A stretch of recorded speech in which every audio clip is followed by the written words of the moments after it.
Со транспаренти во рака и маски на лицето, илјадници граѓани излегоа на масовниот протест против аерозагадувањето.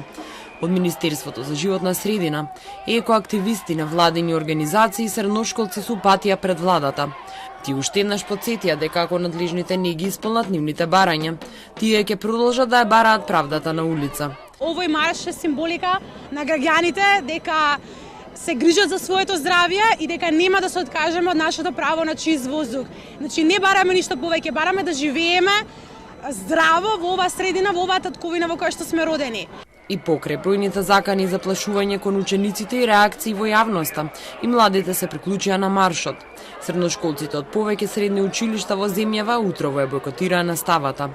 Дел од гимназијалците од Орце Николов ги почекаа своите врсници од Карев и гимназијата Ѓорги Димитров. И од дворот на оваа гимназија околу 15 часот тргна на рутата Влада Собрание Министерство за животна средина, каде што ги почекаа невладините и граѓаните.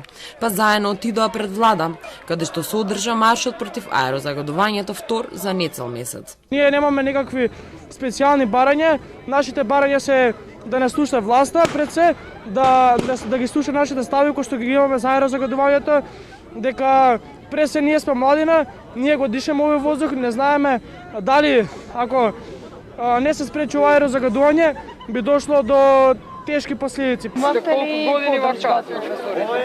Од некој не. Дури не се заканува.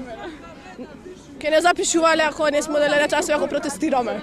Пред пладнево директорката на гимназијата Никола Карев беше разрешена откако во јавноста се појави снимка на која се слуша како таа им вели да не ја бойкотираат наставата затоа што не може да гарантира какви ќе се последиците. Од Зелениот фронт потсетија дека на надлежните на 31 декември им стекува првиот рок за исполнување од нивните над 100 барања за чист воздух.